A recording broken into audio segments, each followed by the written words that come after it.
Welcome to this edition of Colors of Life.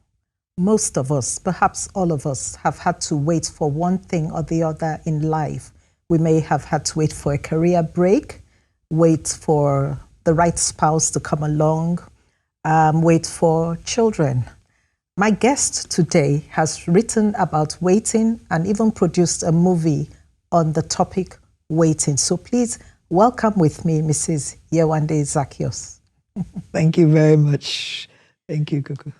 Mrs. Zaccheaus, as I've said, you're a lawyer, you're an entrepreneur, you're a wife, mother, grandmother. You recently celebrated your 60th birthday. How do you feel? Honestly, I feel totally fulfilled. I am just really, really grateful. God has been kind and God has been faithful. And I mean, through all as everybody has challenges at some stage or the other, He has seen me through. I've grown through them. And my 60th birthday for me was just a real, I just was so blessed and I was so overwhelmed with gratitude for what the Lord had done with me so far. Wow, you're also an author.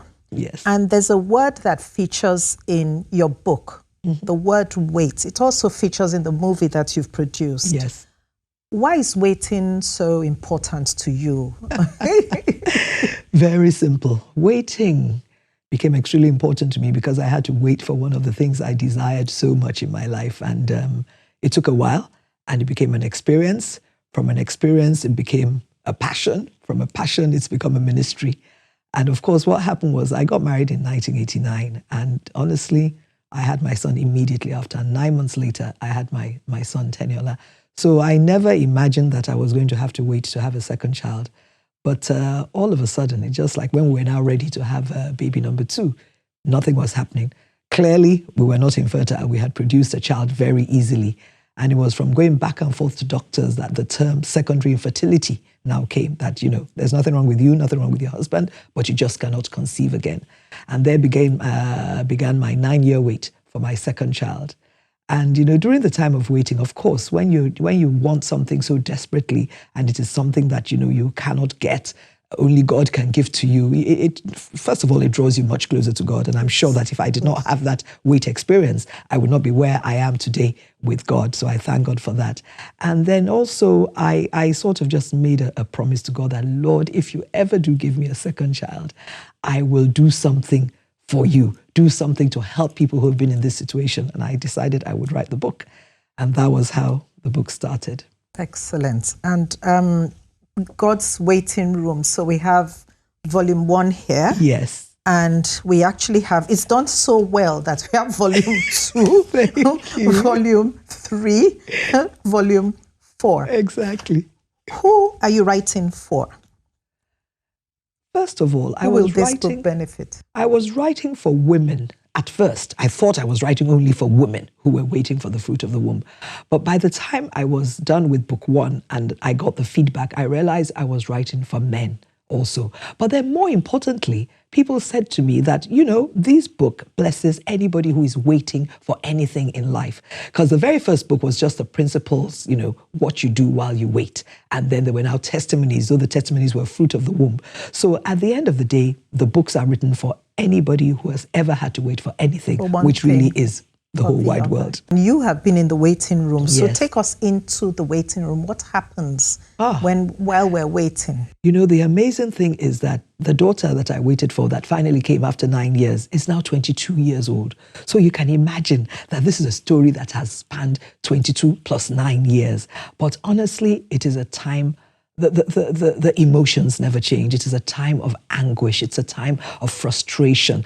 Even more so for somebody, because people used to say, but why is this thing such a drama for you? At least you have a child. But I think that was why it was such a drama, that if I could have a child so easily, how can it now be so hard? So it's a time of disappointment. It's a time of frustration. It's a time of almost reproach. You feel it's like anybody can get pregnant. Why is this happening to you? So it is a very difficult time. It's a time where it's a roller coaster of emotions, because every month you trust God, this is going to be the month. And then when the period comes, as we used to say, the Red Sea parts again. You go from that high of trusting God and having faith, you go all the way down. So it is a difficult and emotional and traumatic time, but it is also can be a time of great hope and great learnings, Yes, to that talk takes about the me benefit to times. to the next question. Times, that what do we do while we're in God's waiting room?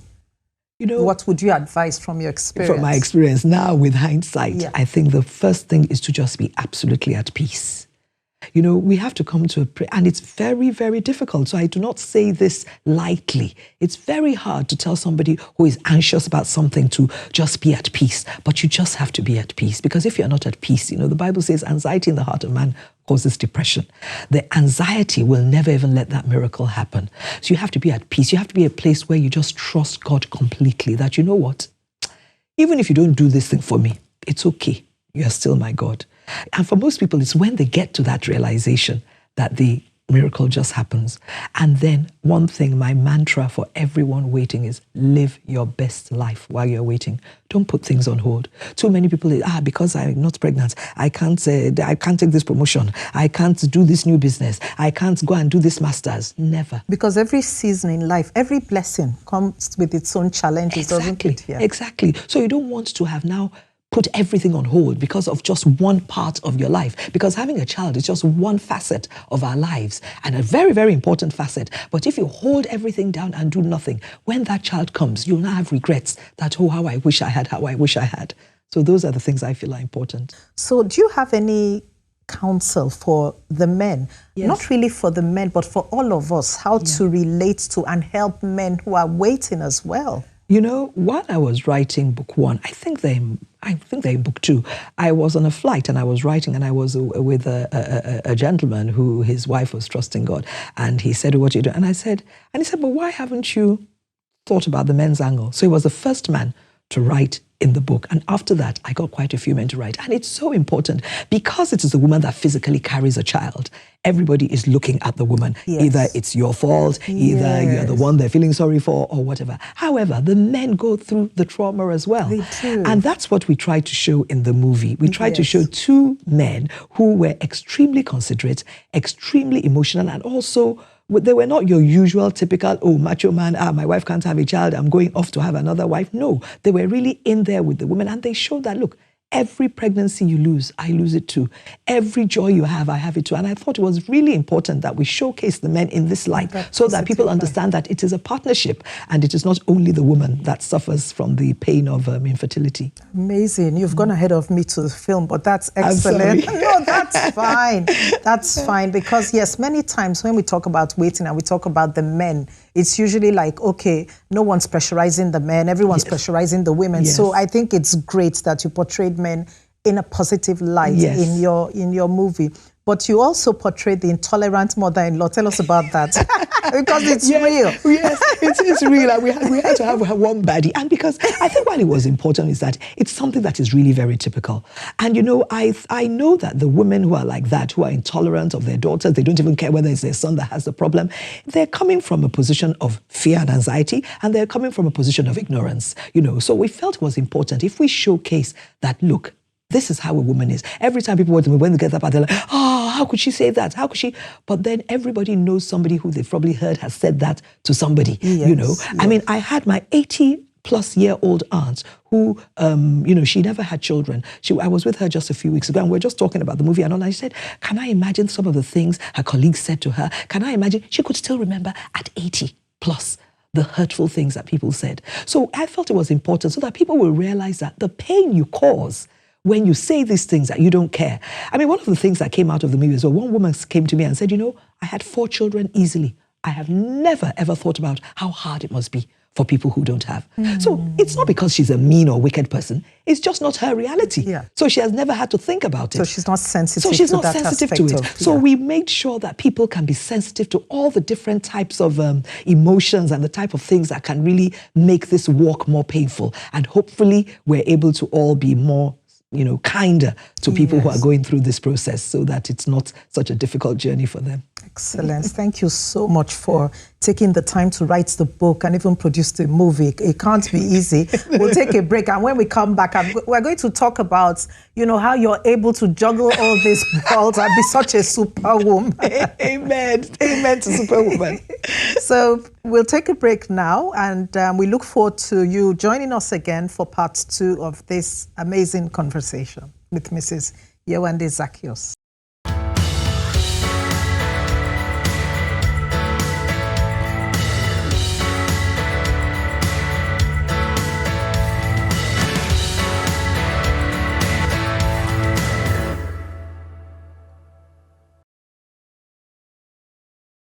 Welcome back to Colors of Life, where I'm in conversation with Mrs. Yewande Zaccheaus, lawyer, banker, entrepreneur, a woman of many parts.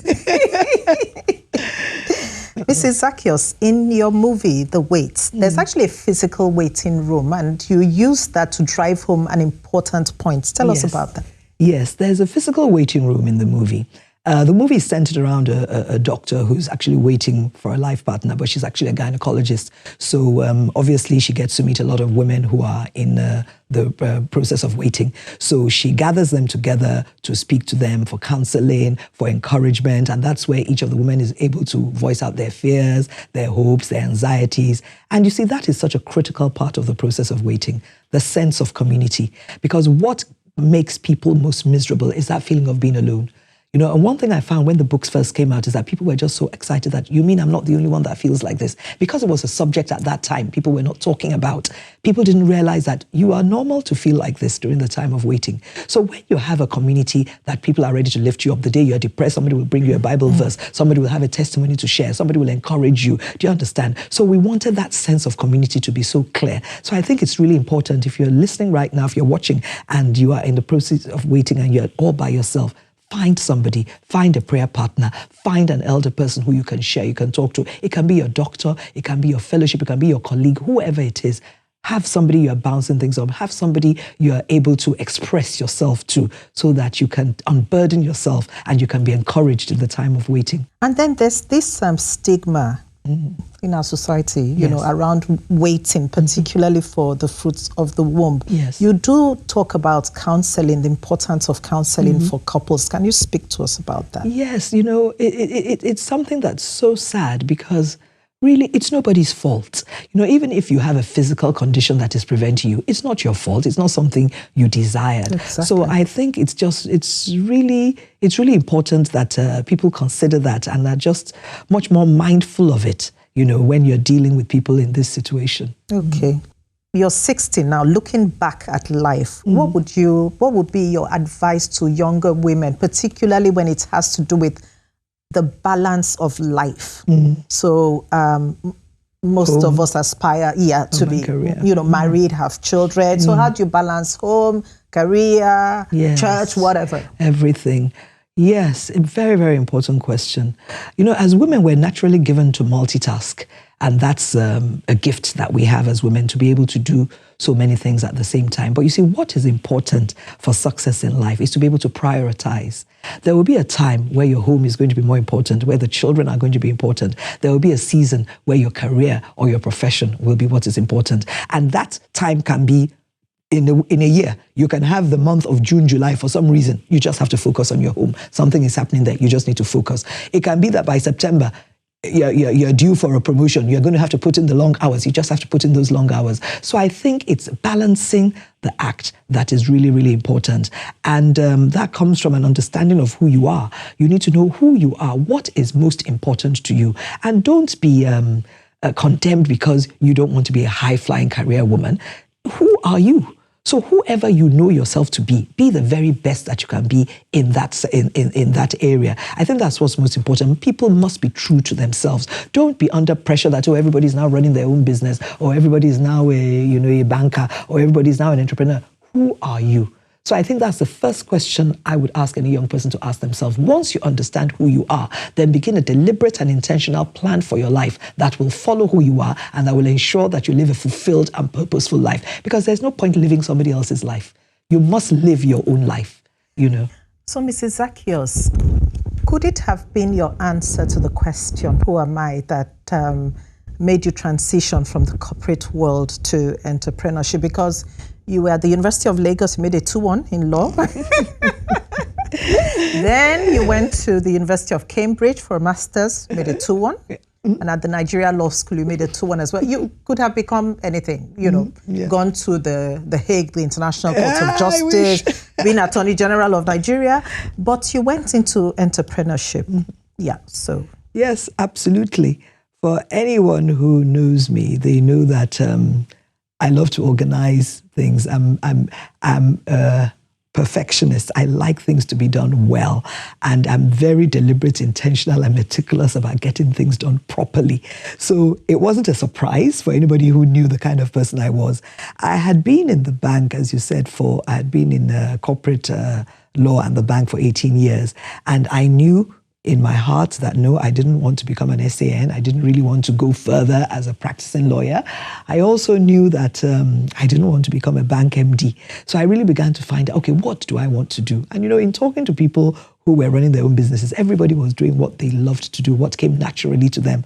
And that was when I realized that what comes naturally to me is organizing people, organizing things, making sure things are done well. I mean, as you say, at that time, it wasn't a business. I mean, people were doing it under various guises, but to have done it professionally under one company was actually pioneering. And I started off with maybe just a little trepidation, but I think that scripture, I can do all things through Christ who strengthens me, was my mantra at the time. And I felt and believed I could. Some people probably didn't take me seriously, but I was very clear in my mind that I was going to set up a very professionally run corporate events planning company. And then as time grew, we began to do personal events for our corporate clients, and we became a multifaceted company. So Eventful really was an expression of my personality and who I was. And I believe that's why I could last that long and have been so successful. Because if you put a square peg in a round hole, it's not going to work. Whatever you're going to do, especially if you're doing it as a business, must be something that is a gift to you, something that you really love, that even if people didn't pay you, you would love to do it. And I think it was a true expression of who I was, and I enjoyed my 19 years in that business tremendously. And you've done so well. I mean, I've attended your souk, yes. And it's so professionally done. Thank you. So, Mrs. Zaccheaus, how did you become a committed Christian? If I remember rightly, I think it was a wait process that brought me there as well. Another wait. Yes. I think the first after university, most of my friends got married quite young and me quite early. And somehow I hadn't quite met the right person. So I think I began to pray about it. And maybe somebody invited me to come along with them to Christ Chapel in those days. And that was where I actually got born again. And I was the revelation of, oh my God. So even though I thought I was a Christian all these years, there's actually something different. There's a personal relationship I need to have. And from there I grew. I now, after a few years in Christ Chapel, I went to Freedom Hall, Redeemed Christian Church of God. Okay. And then from there, Parish, yeah. Yes, Apapa Parish. And from there I went to the Fountain of Life Church, which is where I have been for, almost 30 years or so. Yes. Amazing. So it's been a blessing. Interesting. Is there any experience with the Lord that you can share with us in terms of like a testimony? Maybe you prayed for something, it looks so difficult, or maybe not even prayer, just something that changed significantly, because you came into a personal relationship with God. Do you have any example you want to share? Well, I mean, the obvious one would be the wait for my daughter. Yes, that would be obvious. And that has birthed this ministry of yours, hasn't it? Exactly. Okay. So that one, and for me, I wasn't a very patient person. So I think there were some things that God sometimes wants to deal with when he puts you through this process. And the waiting room is a good place to learn patience, isn't it? You surely learn patience there. I could not suffer fools gladly. I was actually quite a controlling person. I want things to happen the way I want it to happen. And, having to wait for a child taught me that, it's never just going to be exactly as you want it. And also, it's never just all about you. God may want you to go a different direction because there's something he has for you, something he has in store. I mean, sometimes people wonder, how come it's you that had a child before that God now gave you this ministry? You've done books, you've done a movie. Well, maybe he saw a willing heart. I don't know. Maybe he knew that I would have the platform where I would be able to take these initiatives for them to have the impact that they need to have to bless the people, a wide audience. Yeah. I really don't know. But all I know is that it's been an amazing learning experience, and it has clearly changed who I am and where I'm going forever. And so, God always has the big picture. The big picture. So for me, I don't think I can ever think of any more. I mean, I can think of other things for you, but that's most fantastic. That's the most significant answer to prayer. And you'll be amazed how it will bless people, just like it has blessed me. Yes, so Mrs. Zaccheaus, we know that God always has the big picture. So we'll take a break now and then come back and conclude on our conversation. Thank you. Do stay with us as we conclude this interesting, exciting, eye-opening conversation with Mrs. Yewande Zaccheaus.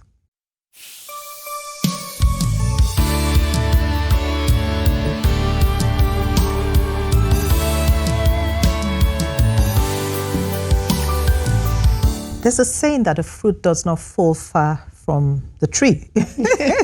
So tell us about the family you grew up in and the influence that would have had on, I believe it will have an influence on who you are today. Well, definitely did. My father, the late High Chief Bayakinola, was legendary. He was extremely extrovert, extremely generous, extremely hardworking, always been an entrepreneur. And he was just such a joyful person. I mean, somebody always to be around. And he was somebody that always said, I don't have any heir apparent. That it doesn't matter if you're a boy or a girl. I expect you to do well in whatever you do. And that was the way he brought us up. Just do well. You are a child. You are not a girl or a boy. And my mother... And if I may just say, I know your sisters are also doing very well. Exactly. Mobola was Minister of Communications. Yes. And Ariola banker, now public service. Yes. So he made us just feel there was nothing we couldn't do. We were brought up that, you can do anything you want to do, just put your mind to it. And then we had a mother who also was a professional. I mean, she was a senior inspector of taxes, for so long, and she ran her career, was multitasking with raising us in those days back in the 60s. So I think I had such great examples to look up to as to how I wanted to live my life and the kind of person I wanted to be. And they were extremely, we grew up in Ibadan. We're not Lagos people. And, we were my family was very keen on family, family being together, supporting each other. I mean, those were the things that really mattered: integrity, hard work, commitment, and faith in God. And I believe, I pray that I'm able to pass those on to my own children, because I believe they have served me well in life. Amazing. And talking about children, you recently retired from Eventful, and one would have expected that you hand over the business to one of your children, but you have handed it over to one of your workers. Yes, indeed. Wow. How are you able to do that? Speak to us. I told you I'm always very intentional. I always knew that this was a business I enjoyed, but it was also a business that I knew would have a lifespan for me, because I like to continually reinvent myself. Even within the business, I've done other things, as you've said, the souks and all kinds of things. And I just felt that there comes a time where you need to leave and allow the younger people who have sowed and spent. I mean, Fisayo Beecroft, who's now the MD, has been with me for over 10 years. He's shown such commitment. And you need new blood to take your business to another level. I've done the much I can do, and I felt it was important. Many people were surprised at how can you hand over to somebody who is not your family? But that's because it's an institution I want to build. It was never about family. It was always about Eventful outliving me. Having sowed so much, poured so much of myself into this company, creating something new and making it sustainable. The last thing I wanted is for it to die when I leave. So we put in place plans, deliberate plans to ensure that the successor is well equipped to take the business to the next level and has the support of the team. I'm still the chairman of the company, so I still have an eye in there, but I'm totally not hands-on anymore. And it is such a pride to see that, they're still doing so very well. And after that, our evolution event where I handed over, so many people have come up to me to say, look, I really want to do that, but I haven't found anybody I can trust. And I tell you, it wasn't as if it was the first person. There were two sets of people I thought, I would hand over to, but it didn't happen. So it's a process, but you just have to be very intentional about it, training them, mentoring them, nurturing them, and letting them understand your value system, because it is so important that as the company transits to another set leadership, the value system the Christian values, the values of integrity, of hard work, of faith in God, of fear of God, must be sustained for the company to be sustainable. And I believe Isaiah will be able to take the company to the next level. Mrs. Zaccheaus, thank you so much for taking the time to come and share from your life experience, your book, the movie, and all that. It's been such a pleasure. It's been a delight. Thank you. This is where we sign off from our interesting interview with Mrs. Yewande Zaccheaus, executive producer of the movie The Wait, chairman of Eventful Limited, and author of God's Waiting Room, volumes 1, 2, 3, 4. So remember to share this video. I'm sure it will bless a lot of people. Follow us on social media. This is the Colors of Life show, where we seek to know Christ and to make him known. See you next time.